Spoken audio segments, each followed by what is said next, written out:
The second place, I've got Vinicius Jr.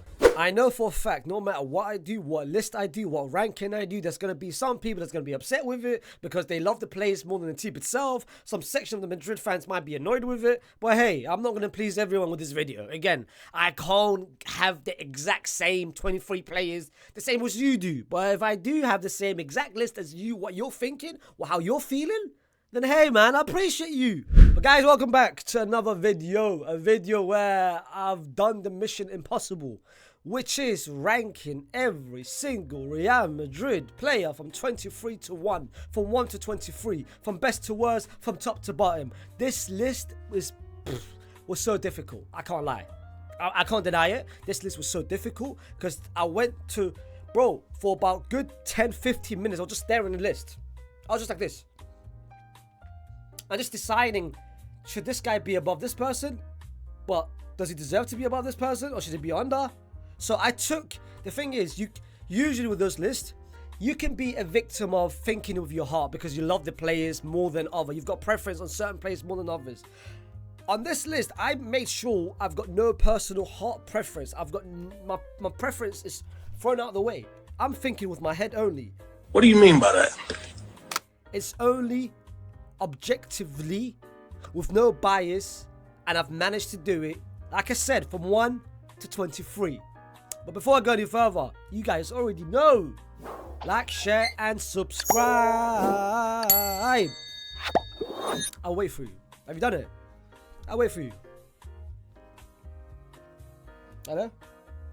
What? Oh, what? You haven't subscribed? Subscribe, man!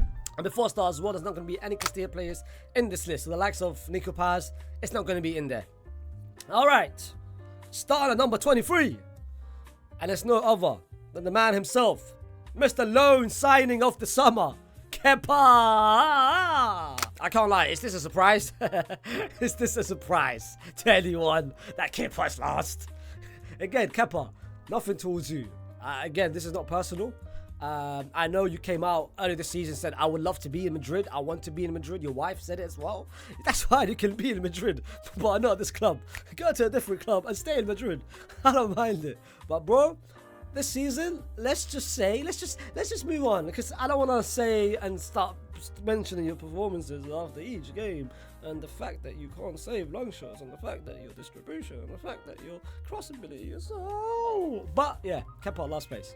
Coming in at 22, it's kind of painful to say it because I love this person. It's Mr. Militao. Eder Militao is 22. Again, no disrespect. The guy's been injured for the whole season. He only came back the last month, but when he did come back, he wasn't the Militao that we all know. Of course, an ACL injury, you need about 2 to 3 months to recover from it and to get into match fitness. Again, he was very rusty. He was very mistake prone. The game against Villarreal, you guys witnessed it. Again, nothing towards him, it's just the injury, and I'm sure next season he's going to return to the form that we all know of Eder Militao. So I'm not worried, I'm not concerned at all. Coming in at 21, and that is the other person who got an ACL injury, which is a centre-back, Alaba. The reason why Alaba is ranked higher than Militao is he played a lot more games compared to Militao. Alaba literally got injured in December, I believe. So, yeah, again, he wasn't, even before the injury, he wasn't the best of Alabas. Like, you could see the decline of Alaba. I'm hopefully he comes back from an injury. I don't know how he's going to be like, but I do feel the next year might be his final year at Real Madrid. 20th place is no other than Dani Ceballos. Ceballos, the thing is, yeah, I want to make something very clear right here about Ceballos. A lot, and I say a lot, like a good section of 80%, 90% of Madrid fans, they want him out. And I don't mind it. I mean, it's cool. Like, I've got no really personal opinion about it. I do think, and again, this might be a hot take. It's crazy that this might be a hot take. I do think Ceballos is going to have a good role for Real Madrid next season in the B team. Because I feel like his performances weren't bad. It wasn't great. I'm not saying it was great. I'm not saying it was amazing. But it weren't bad whenever he got the chance to play with the B team over the past 2 months. And even his cameo off the bench in the last 5-10 minutes. He's not a bad player. He's a decent rotational squad player that you can have. That's all. He can't be anything more unless he goes to a different team. But at Real Madrid, rotational squad player. That's your role. In 19th place, we've got Frank Garcia. A lot of expectation when he came in this season. A lot of thoughts, a lot of hype about him after what he did last season at Rayo. He was in top 3 most progressive runs into the final third, and we felt like finally we're going to see an overlapping fullback. But the first couple months, he was so shaky, so nervous on the ball. Defensively, he was nowhere near the level as Mendy. But then, of course, towards the end, I feel like the last 3 months, we could finally see the real Frank Garcia, the composed Frank Garcia, the someone who, alright, is calm, relaxed, and understands his role. And I love when he attacks. I love when he takes the ball and progresses with it. I feel like it's very different to what we see with Ferdinand Mendy. But again, defensively he's improved as well. FYI, defensively improved as well. But at 19th, it's not that bad. But again, it just describes his season, which has been an on and off season for Frank Garcia. I'll be real. 18th place, and again, I'm only doing this. I'm taking my heart away from this. I'm only doing this objectively because the guy has only played 5 games. And that is Thibaut Courtois. The reason why he's much higher than 18th place because he's only played 5 is because of the performance they dropped in the Champions League final, which was very good in that first half. Like that first half, we should have conceded 2 goals by Dortmund if it wasn't for Thibaut Courtois. But I can't put him any higher over players that's played the whole season. I just think it's going to be unfair. It's just unfair to put him higher than what he should be. I think 18th is very fair and is very objective and describes how good that performance was. The fact that he went all the way from 23. I mean 22. I don't really consider Kepa's position to be in danger, but to 18th. But I can't wait to what he's got next season because I felt like he's already back. It didn't feel like the ACL hurt him in any way. And in 17th place, again, this might annoy certain people, but again, I'm looking at it objectively. The 17th place, I've got Mr. Arda Güler. Yes, the last month, what we witnessed from him was exceptional. Superstar levels. But again, he hasn't played this season a lot. Like from August to December, he was out with an injury. From December to like February, March, he barely played. He only played 5-10 minutes off the bench. So I can't give him any higher just because of what he did over the past month and a half. I don't think it's fair. I know we love him. I haven't seen any Madrid fan that hates this guy. Every Madrid fan loves him, which is very different to the other players. Because other players, you can say other Madrid fans got agendas on them for a weird reason. But this Arda Güler, everyone loves Arda Güler. Everyone adores him, which is amazing to see. But again, I can't put him any higher. Again, I think 17 is very reasonable, especially with the amount of games that he's played this season. And in 16th place, which is very different. If you asked me that question beginning of the year, this guy would be top 20. But I'm very surprised and very amazed at the fact that how he's managed to do over the past 3 to 4 months. Let's say it started with the City game. Let's say a month and a half. I'm not gonna push it a bit higher. I think month and a half, 2 months. I think it's very good that he's been crucial to our back line, and that's Nacho. Nacho is 16th. I feel like what he's done over the past 2 months is incredible. It gave me vintage Sergio Ramos. The game against City, which everyone was scared of because Tchouaméni was out, he dropped an absolute masterclass in that second leg against Etihad. Against Bayern, boom, 2 second legs, amazing. Against Dortmund in the final, very solid. And against Barcelona, he assisted as well. He's been very good over the past 2 months. And I think for Real Madrid, I think he will stay. I think it's I don't see him leaving. And I think he will stay one more season. And I think it's key for him to stay one more season, especially the form that he's given us. And the fact that Alaba, I don't think it's going to be the same player next season. And Militao, you still got question marks about his injury. So Nacho staying next season is very key for Real Madrid. And in 15th place, I've got Lucas Vazquez. I can't lie. 15, 14, 13. It took me about 5 minutes to actually decide where each person should go. But I think I made the right decision. I think I made the right decision in ranking them how they should be. And starting with 15th is, of course, Lucas Vazquez. I feel like his level this season has been very good. In certain games, I think he was the standout performer.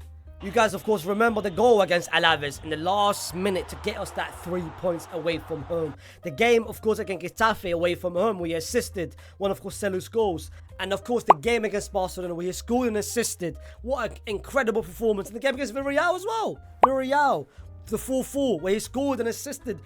Pretty much 2 goals, I believe he assisted Joselu's Arda Güler. I think this season surprised a lot of Madrid fans because everyone felt like, oh my goodness, like we're going with Vasquez as a backup right back, but it didn't feel like it was a liability any moment of the season. It felt like he actually stood his ground and performed much better than what I expected. But that's it. That's his level. I think the B team suits him perfectly. I think when you put him in the main team and when you play him against, like in the knockout stage, it becomes a bit of a liability. But I think he did his part quite well. That's why 15th, in my opinion, is well deserved. And in 14th place, I've got Joselu. Let me give you 14 and 13. Because 14 and 13, I don't care how you would rank them. I don't mind it. I'm going to give you my reasoning behind it. But 14th is Joselu and 13th is Luka Modric. The reason why I got Joselu 14, just hear me out. I know he got the goals against Bayern, which got us to the final. But I feel like Luka had more moments that I can remember.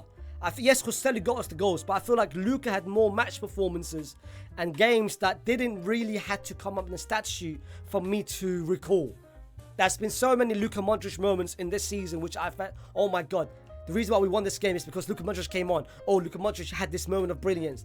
I can think of more Luka Modric moments than Joselu moments, and I feel like Luka's moments, in my opinion, is not getting recognized as highly that it should be. I think his role this season has been exceptional. I don't think Luka Modric had a bad season at all. I think Luka Modric has been very good this season. Him being 13th is not a knock towards him. It just means that there's been 12 other players better than him this season. But Luka Modric, in my opinion, he's embraced that second role, this B team role, and coming off the bench. Because there's been so many moments off the bench, he comes on and the game changes to our favor. He literally helps the team. And that's why, in my opinion, he's been better than Joselu. Forget that the Joselu part. That's why it's so key for next season for him to stay.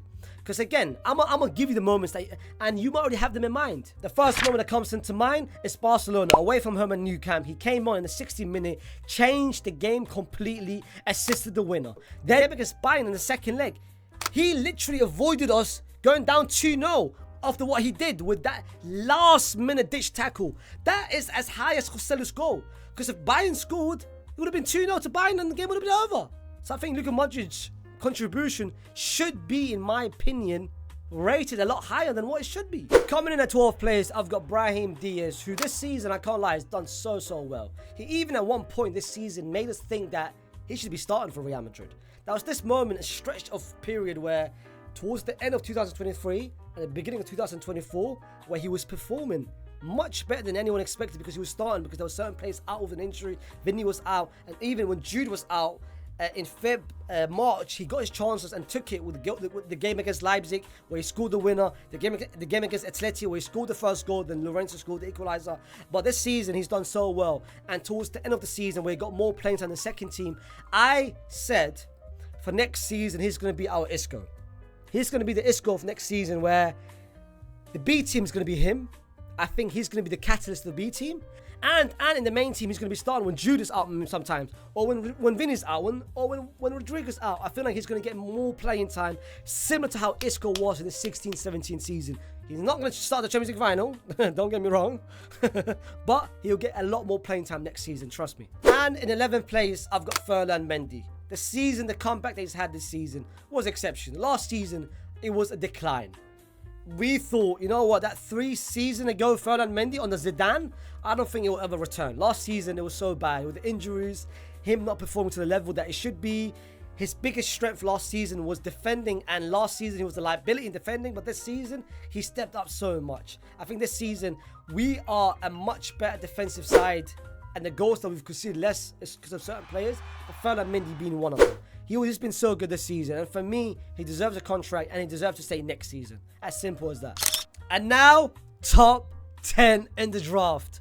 Woo! Now it becomes harsh. Now every player that I put 10 or 9 or 8 or 7 and 6, it might sound, wait, top 10? But really and truly, if you actually think about it, again, I want you to think of this objectively only. Take your personal feelings aside. I don't want feelings. I don't want preferences. Look at it with an objective mind. No bias. Please, don't put bias into this. But in 10th place, I've got Rodrigo. Carvajal. It's Carvajal's cross. Rodrigo! The reason why I've got Rodrigo, it's very simple. It's very easy, in my opinion. I think the 9 other players has contributed more than Rodrigo this season. Yes, I understand he's had games and stretches of brilliance. But there's been other stretches where you kind of wondered and you kind of thought, where is Rodrigo? I know when Vinny went down, he had that amazing stretch of period. In about 6 games, he gave us masterpiece after masterpiece. They started with Braga. At home, he scored and assisted. His best game of the season was the game against Valencia. 2 goals, 2 assists. After that, Cadiz, away from home, 2 goals and assists. Napoli, at home, he scores. Granada, at home, he scores. And the second stretch of period was the City games, where both home and away, he scored in both legs. But now, let's talk about the other stretch of period. From August to November, where was Rodrigo? Again, very disappointing. From January after the Super Cup till March, he played over 15 games. The only game he scored, or he did, I remember, I can recall a great game of him was the game against Girona. But to be fair, everyone did well that game. He wasn't the best. He was very, I don't know, very below average. And again, I'm not criticizing Rodrigo. I love Rodrigo. But I'm just being objective on this. Again, he's had more stretches of bad performances than great performances. In 9th place, I've got Mr. Edu Camavinga.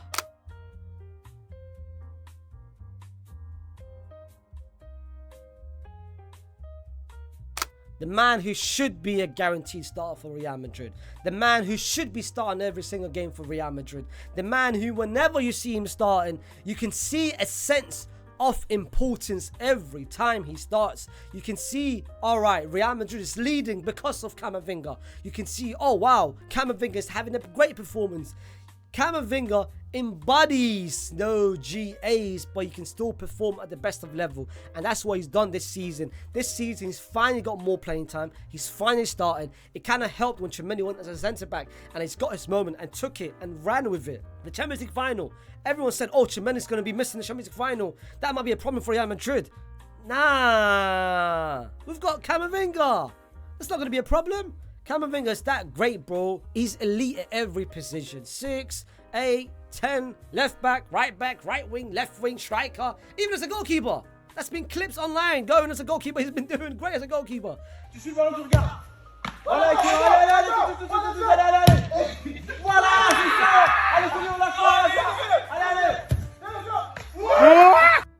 The guy is a gem.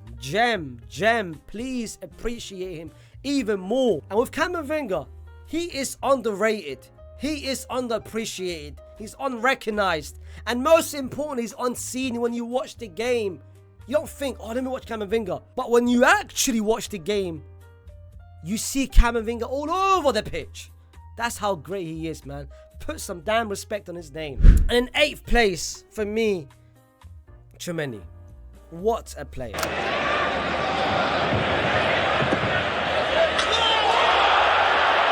For me, you can even make an argument that he was the best defensive midfielder in the world. Him and Rodri, that's fine. Up in the air, I don't care who if you go with Rodri or Tchouaméni. And from Jan to March, he was one of the best centre backs in the world. Like literally, he was that great. He adapted to every role. He was so important. That's how, when we had that moment where we only had one centre back, we had to rely on him. And he literally stepped up, bro. He stepped up when we needed him to step up the most. And he did it perfectly. It didn't feel like he was any sort of midfielder. It felt like he was a natural centre back. But when he did play as a CDM, beginning of the season, till January, he was one of the best 6s in the world, bro. And again, put some respect on his name. In 7th place, we've got Mr. Remontada. The guy, he scored the goal in the Champions League final. The guy who, to be fair, has scored some crucial goals this season. And that is Mr. Dani Carvajal.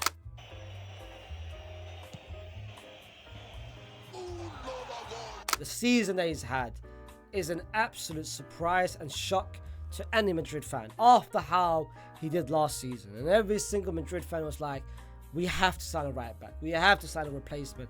X, Y, and Z. But this season, gluten-free, Dani Carvajal. The performances after performances, key moments after key moments, locking up wingers after locking up wingers. Like, honestly, it felt like we were watching prime 16, 17 Dani Carvajal in certain moments of the game. And this season, you could see the leadership in him. You could see he embraced being the captain before Nacho came in and took the captaincy. But you could see him, the leadership grown, got into him with each passing game, bro. And he was so vital in us. Like when he was missing certain games with injuries, you could see why we played bad. Like, he's stepped up massively, and I have to give him his flowers. Well done, man. Well done. Well done. And now, top 6. And in 6th place, he deserves his flowers, more than flowers. You have to give him roses, a bucket of flowers, and everything. And that is Lunin. Lunin is one of the main reasons why Real Madrid is as successful as they've been this season. And it comes down to Lunin, and it comes down to the performance they've had this season, and it comes down to the fact that he was the reason that we got to the Champions League final. If it wasn't for him, Real Madrid would be nowhere near a Champions League final, and we had to give him his flowers. And even the league performances, he should be walking away with the best goalkeeper of the season. But it's very annoying, it's very upsetting that he's not going to walk away with that title, because he hasn't played enough games for him to qualify for that award. But really and truly, he conceded less goals than anyone else. His distribution is one of the best. His save percentage is one of the best. His XG saves is higher than anyone else. He has been incredible this season. And now, the top 5. And let me make something very clear. This top 5, everyone deserves their flowers. Everyone deserves their praise. And everyone's got a case and why they should be top 1. As simple as that. I think each person has got a case and why they should be number 1. Top 5 and the 5th place is Antonio Rudiger. El loco está aquí, el loco. He is the reason why we've conceded the second fewest goals this season. He is the reason why defensively we weren't as shocking than what it should be. Throughout the season, he was our only centre-back. Throughout the season, he was only our 2 centre-backs, and he stepped up every single game. The narratives about him last season was, can he do it into a back 4? Can he perform at the back 4? Last season, he wasn't playing as much. But this season, oh my god, man. Peak defending. Peak shamelessness. You guys don't understand, yeah? If you go back of all the years of defensive centre-back, like this season, when you look at Saliba, you've got Gabriel. When you look at last season, Stones, you've got Diaz, Van Dijk, Konate, and so on and so forth. This season, Rudiger. When you look at Rudiger, the person next to him wasn't a centre-back, was defensive midfielder. And this season, he had to adapt to all different partnerships. Whether that was Nacho, whether that was Alaba, whether that was Dani Carvajal in one game, whether that was Chimeni. This season, he had to rely on so many partnerships, so many combinations, but he still delivered and still performed at the best of levels, bro. The guy is incredible. What a player. What a player. What a bargain. Free signing? What a player. In 4th place, we've got the guy who unfortunately played his final game at Real Madrid.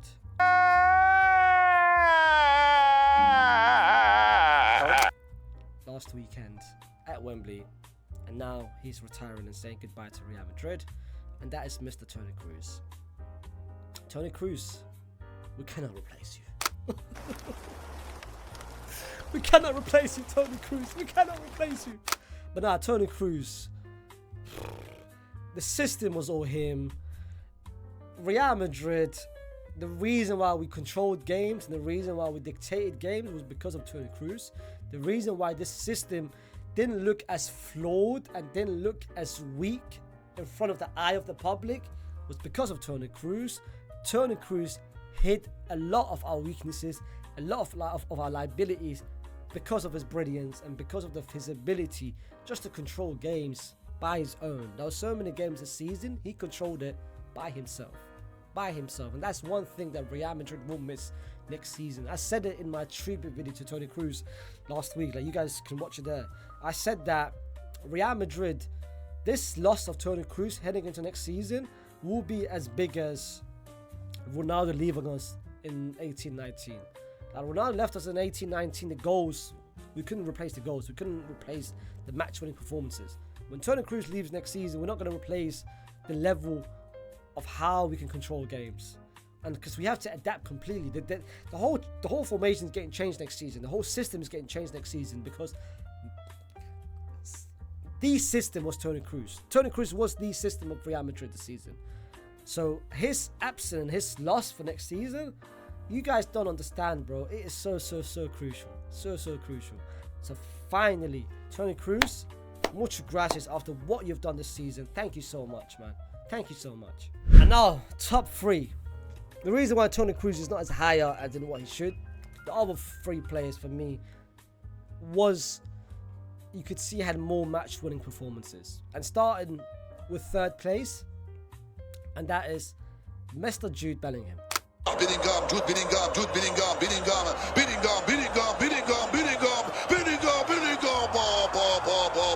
Again, this is not a criticism. Don't think of it, oh my god, I'm criticizing Jude.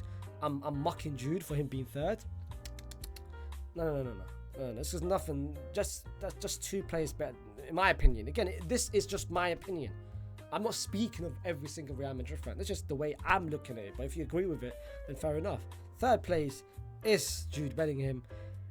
Jude Bellingham is the only reason why we won La Liga. Jude Bellingham is the only reason why Real Madrid is where we were in December, in Jan, in February, and in March. Jude Bellingham, I think everyone, they look at Jude Bellingham the past couple months and they think his GA's dried up. As crazy as this sounds, I prefer the second half of Jude Bellingham more than the first half of Jude Bellingham.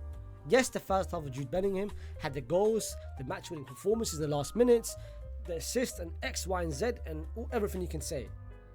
But for me, the second part of Jude Bellingham, we saw a bit more complete Jude Bellingham. The 10/8 Jude Bellingham. For next season, I would rather have that version of Jude Bellingham more than any other version of Jude Bellingham. Again, I don't look at Jude Bellingham for GAs.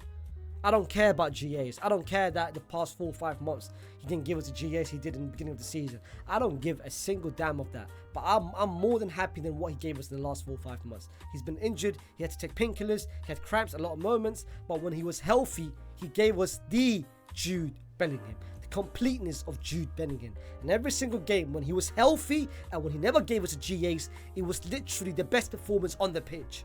And that was how elite he was in the second half of the season. He was literally the only reason why we won La Liga, because of what he's done this whole season. Champions League, you guys don't remember the Union Berlin, the Napoli. Bro, he literally took us to the knockout stage, man. He was one of the most important reasons why we are where we are right now. And he deserves a lot of crowds, a lot of flowers. Of course he deserves to be in the Ballon d'Or contention. Of course he deserves to be 2nd. In my opinion, he should be 3rd. But of course he deserves to be 2nd. But what a player. What a player. Again, I came out last season and said what I said about Jude Bellingham, that we don't need him. And I'm more than happy to take my L's, bro. I'm taking my L's. I don't care. I'm happy to take my L. I'm happy I was proven. I'm so happy I was proven wrong. Because look what he's done this season. He's exceeded expectations that nobody ever thought of Jude Bellingham. It's not just me. No Madrid fan would have ever imagined Jude Bellingham performing to the level that he's performing right now. I look at Jude Bellingham right now and I look at a 60% Jude Bellingham.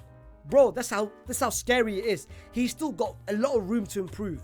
And once you do, scary hours for everyone. In 2nd place, we've got 2 more players. But in 2nd place, again, this might cause a couple of angry Madrid fans because they love that player. I think 20% of Madrid fans love him more than they love Madrid. But the 2nd place, I've got Vinicius Jr. What? Bro, what are you talking about, man? Again, this is my opinion. Vinicius Jr. deserves to win the Ballon d'Or. Because he is the best player of Real Madrid. The reason why he's not first is because I look at Real Madrid quite differently to what other people look at Real Madrid, the way they look at Real Madrid. I just think number 1, I will speak about number 1. But Vinicius Jr., what a player, man. Ever since he came back from the injury in January, from Jan till now, you could see I'm him moments in every single game. The Barcelona, the Girona, the Bayern, the City, and the final. Like, you could see it. I'm him. I'm the best player in the world. I'm the franchise player. This has always been his team. That's the reason why Madrid gave him the number 7 last season. There's a reason why they handed him the number 7 last season. And this season, he's just taken it. He's embraced it. There was a couple of question marks beginning of the season, and a lot of media thought that it was his team. Jude was the franchise player because of what Jude did, and because Vinicius was out with injuries and he didn't perform to the level. But you could see it beginning of 2024. This was always Vinicius Junior's team. If you asked every single Madrid fan, this is Vinny's team. This is Vinny's club. This is Vinny's franchise player. No matter who comes, no matter who goes, no matter if Mbappe comes, if Ronaldo comes, and Messi comes, and if any other player comes, this is Vinicius Junior's team. Nobody can replace Vinicius Junior. No matter what happens, and all what happened in terms of racist remarks and everything that's happened off the court with the racism thing, and there was rumors about, is Vinny going to leave Spain because of all he's getting racially abused everywhere he goes. He was never leaving Madrid. Vinny is retiring at Real Madrid. Vinny is Real Madrid. He's not going anywhere else. And I'm so happy what he's done this season. I'm so happy to the player he's become, the player that he now is, bro. He's now a complete forward. And it's that scary because 4 or 5 years ago, we would never imagine Vinny to be this player. He's a complete forward. Him adapting to playing striker have opened up so many avenues of Vinny, bro. His movement is so much better. His IQ is so much better. His finishing is so much better. His understanding of the game is so much better. The thing is, what I love about him, he knows where to move around. He knows he doesn't only last season and season before he only relied being on the left, just staying on the left and waiting for the ball to come to him. But this season, I see him drifting up front. I see him drift on the right hand side when he sees space. This season, his IQ has gone up to another level. He now understands the game. He's perfecting the game. That's why his command always said that I'm learning from Cruz, I'm learning from Modric, I'm learning from those experienced players. And you could see it in him. You could see it in him. The goal against Bayern Munich, bro, was very similar to the goal against Barcelona. Go back 3 years ago when Toni Kroos literally told Vinny, yo, make the move behind, and he did it and he scored. It was deflection, but he scored. Goal against Bayern Munich, Kroos didn't have to point anywhere. And Vinny didn't have to say, do this. Vinny understood, let me go forward to confuse Kim Min-jae and then go back to get the pass. He knew where the pass was leading to. And this is what I'm talking about, the movements, the IQ. He's now got it now in his locker. The guy's incredible, bro. And he's not stopping anytime soon. He's not stopping anytime. He's literally, when Ronaldo left Champions League, Vinny is now the Mr. Champions League.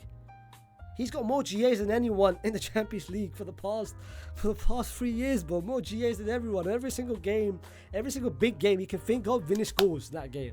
Every single big game you can remember, Vinny scores or assists, bro. He is, what a player, man. What a player. But number 1, I know you guys haven't heard his name. You guys wondered, like, where is he? Here he is. For me, he is the heart and soul of Real Madrid. For me, he is our most important player. And for me, if this person doesn't play for Real Madrid, or if he misses a couple games with an injury, or if he's suspended, or if he plays anywhere else, or if he gets sold, or whatever, Real Madrid, I don't think, will play and recover and be the team that they are without this person. And that is Mr. Fede Valverde. Vinicius Junior. Oh, Valverde!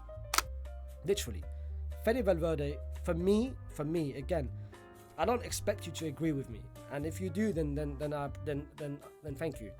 I know when you look at Real Madrid, Fede is not a person that comes into mind because he doesn't score, he doesn't assist. I know when you look at Real Madrid, you think of Vinny and Jude.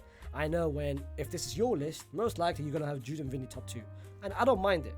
I'm not hating on it. This is your list, and I don't disagree with your list. It's not like I'm disagreeing with your list. Because like I said earlier, top 5, everyone's got a case to be number 1. But the reason why, again, I'm quite different to the way I watch the games. I'm not even trying to disrespect the rest of the players. But Fede's role in Real Madrid is greater than anyone else. Is more impactful than anyone else. It's more crucial than anyone else. Just because he doesn't score, just because his goals is not the way he was last season when he kept scoring screamers and screamers and screamers, just because his goal dried up. But his performances is noticeable. When you watch Real Madrid, you watch Fede. When you don't watch Real Madrid, you still watch Fede. Because Fede is that important for Real Madrid. Like Fede's importance to this team goes greater than just GAs, bro. That right-hand side is all him.